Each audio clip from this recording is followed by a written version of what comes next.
SIT ಅಧಿಕಾರಿಗಳ ಪ್ರಶ್ನೆಗಳಿಗೆ ಚಿನ್ನಯ್ಯ ನೆನ್ನೆ ಕಕ್ಕಾಬಿಕ್ಕಿ ಆಗ್ಬಿಟ್ಟಿದ್ದ. 17 ಗುಂಡಿ ಆಗಿದ್ರು ಯಾವ ಕುರುಹೂ ಸಿಗ್ಲಿಲ್ಲ. ಹಾಗಾಗಿ ನಡುಕ ಶುರುವಾಯಿತು ಅವನಿಗೆ. ಷಡ್ಯಂತ್ರದ ಬಗ್ಗೆ ಇಂಚಿಂಚು ಮಾಹಿತಿಯನ್ನ ಈಗ ಚಿನ್ನಯ್ಯ ಬಿಚ್ಚಿಟ್ಟಿದ್ದಾನೆ. ಎಸ್ಐಟಿ ಅಧಿಕಾರಿಗಳ ಮುಂದೆ ಎಲ್ಲಾ ಕುತಂತ್ರವೂ ಕೂಡ ಬಯಲಾಯಿತು.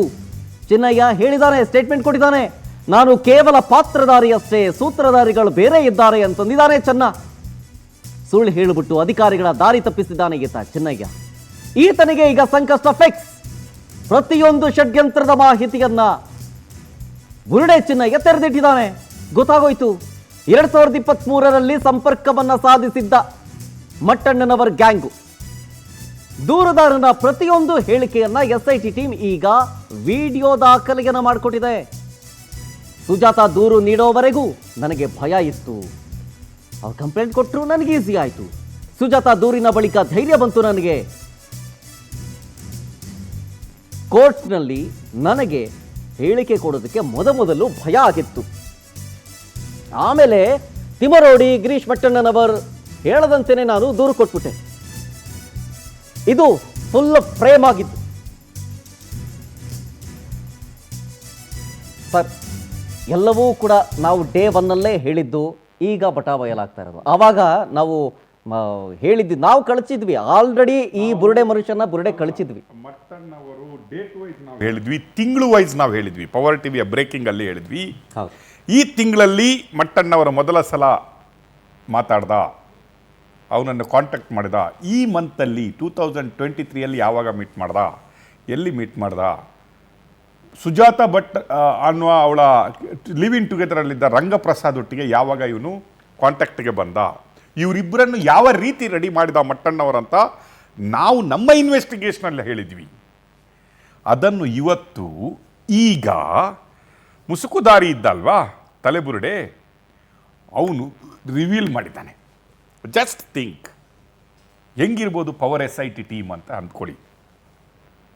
ನಾವು ತೋರಿಸಿದಂಥ ಯಾವುದಾದ್ರೂ ನ್ಯೂಸ್ಗಳು ಅಥವಾ ಯಾವುದಾದ್ರೂ ಒಂದು ಸಬ್ಜೆಕ್ಟ್ ಇಷ್ಟರವರೆಗೆ ಅನ್ವೆರಿಫೈಡ್ ನ್ಯೂಸ್ಗಳನ್ನು ನಾವು ಮಾಡಿಲ್ಲ, ವಿದೌಟ್ ಡಾಕ್ಯುಮೆಂಟ್ಗಳನ್ನು ನಾವು ಮಾಡಿಲ್ಲ, ವಿದೌಟ್ ಊಹಾಪೋಹಗಳ ಮೇಲೆ ಯಾರದೋ ತೇಜವಧೆಯನ್ನು ನಾವು ಮಾಡಿಲ್ಲ. ಆ್ಯಂಡ್ ನಾವು we proved it again and again. ಸತ್ಯಮೇವ ಜಯತೆ ಅಂತ ನಾವು ಸ್ಲೋಗನ್ ಹಾಡ್ಕೊಂಡು ತಿರುಗ್ತಾ ಇದ್ವಲ್ಲ ಯಾವಾಗಲೂ. ಪುನೊಮ್ಮೆ ಜಯ ಸಿಕ್ಕಿದೆ ಸತ್ಯಕ್ಕೆ, ಧರ್ಮಕ್ಕೆ ಜಯ ಸಿಕ್ಕಿದೆ, ಆ ಧರ್ಮಾಧಿಕಾರಿಗೆ ಜಯ ಸಿಕ್ಕಿದೆ.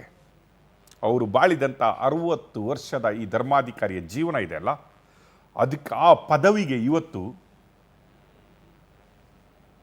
ನಾವೆಲ್ಲ ಸಾಕ್ಷೀಭೂತರಾಗಿ ಒಂದು ಆ ಬಿರುದಿದೆ ಅಲ್ವಾ, ನಡೆದಾಡುವ ಮಂಜುನಾಥ ಅನ್ನುವ ಬಿರುದಿದೆಲ್ಲ, ಅದಕ್ಕೆ ಇವತ್ತು ಸತ್ಯದ ಮುದ್ರೆ ಬಿದ್ದಿದೆ.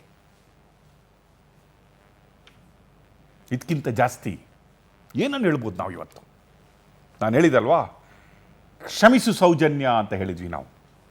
ಒಂದು ಪಾಪದ ಹೆಣ್ಣು ಮಗುವಿನ ಅತ್ಯಾಚಾರವನ್ನು, ಒಂದು ಹೆಣ್ಣು ಮಗುವಿನ ಕೊಲೆಯನ್ನು ಯಾರು ಮಾಡಿದ್ದಾನೋ ಅವನನ್ನೇ ಹೊರಗಡೆ ತಗೊಂಡು ಬಂದುಬಿಟ್ಟು, ಅವನನ್ನೇ ಆ ಒಂದು ಏನು ಇನ್ವೆಸ್ಟಿಗೇಷನನ್ನೇ ದಾರಿ ತಪ್ಪಿಸ್ಬಿಟ್ಟು, ಆ ಕೋರ್ಟ್ ಟ್ರಯಲನ್ನೇ ದಾರಿ ತಪ್ಪಿಸ್ಬಿಟ್ಟು, ಸೌಜನ್ಯನಿಗೆ ನ್ಯಾಯ ಸಿಗದಂಗೆ ಮಾಡಿಬಿಟ್ಟ ಆ ತಂದೆ ತಾಯಿ, ಈ ನಕಲಿ ಹೋರಾಟಗಾರರು ಎಲ್ಲರೂ ಸೇರ್ಕೊಂಡ್ಬಿಟ್ಟು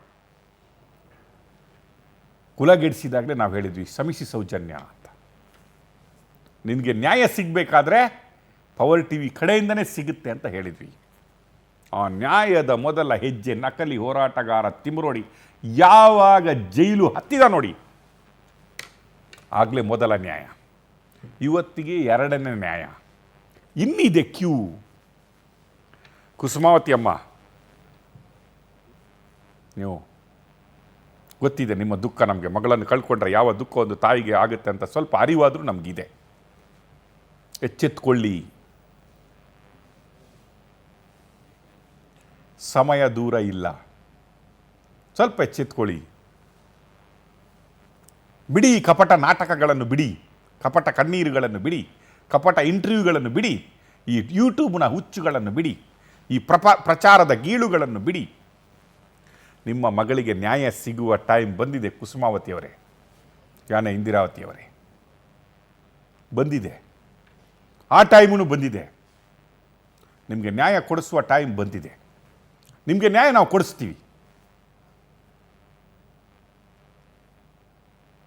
ಸೋಮನಾಥ್ ನಾಯ್ಕ ಹೇಳ್ತಾನೆ, ಸೌಜನ್ಯನಿಗೆ ಏನು ಧರ್ಮಸ್ಥಳದಿಂದ ಆಗಿಲ್ಲ, ನಮಗೆ ಅದಕ್ಕೆ ನ್ಯಾಯನೂ ಸಿಗಲ್ಲ, ತಾಯಿಯ ಕಣ್ಣೀರು ಬೇಕು, ಸೀರೆಯ ಸೆರಗು ಬೇಕು ಜನರ ಎದುರುಗಡೆ ಒಂದು ದೊಡ್ಡ ಬಿಟ್ಟು ಭವತಿ ಭಿಕ್ಷಾನ್ ದೇಹಿ ಅಂತ ಹೇಳಬೇಕು ಅನ್ನೋದು. ತಾಯಿ ಹತ್ರ ಅಳಿಸ್ಬೇಕು ಮತ್ತು ತಾಯಿ ಹತ್ರ ಕೇಳಬೇಕು, ನನ್ನ ಮಗಳನ್ನು ಕಚ್ಚಿ ಕಚ್ಚಿ ಕಚ್ಚಿ ಮರ್ಮಾಂಗಕ್ಕೆ 7 ಇಂಚು ಮಣ್ಣು ಹಾಕಿ ಜಜ್ಜಿ ಜಜ್ಜಿ ಸಾಯಿಸ್ತರು ಅಂತ ಅಳ್ತಾ ಹೇಳಿದರೆ ಇಡೀ ಎಲ್ಲರ ಕರುಳು ಹೆಣ್ಗರಳಾಗ್ಬಿಡ್ತವೆ. ಆ ಇಮೋಷನನ್ನು ಟಾರ್ಗೆಟ್ ಧರ್ಮಸ್ಥಳ ವೀರೇಂದ್ರ ಹೆಗಡೆಗೆ ತಿರುಗಿಸಬೇಕು ಅನ್ನುವ ಸುಳ್ಳಿನ ಕಂತೆಗೆ ಇವತ್ತು ಮಂಜುನಾಥ ಅಣ್ಣಪ್ಪ ಬೆಂಕಿಟ್ಬಿಟ್ಟಾನೆ. ದೇವಸ್ಥಾನ ಸೌಜನ್ಯನನ್ನು ಧರ್ಮಸ್ಥಳದಲ್ಲಿ ಸ್ಥಾಪನೆ ಮಾಡಲಿಕ್ಕೆ ಹೊರಟವರು ಇವರು. ಅಣ್ಣಪ್ಪ ಮಂಜುನಾಥನ ಇನ್ನೊಂದು ಪೀಠವನ್ನೇ ರೆಡಿ ಮಾಡಲಿಕ್ಕೆ ಹೊರಟವರು ಇವರು. ತಾನು ಹೊಲಸು ಭಾಷೆಗಳನ್ನು ಮಾತಾಡಿಕೊಂಡು ಧರ್ಮಾಧಿಕಾರಿ ಆಗ್ತೀನಂತ ಮೆರಿತಾ ಇದ್ದವನು ಇವನು.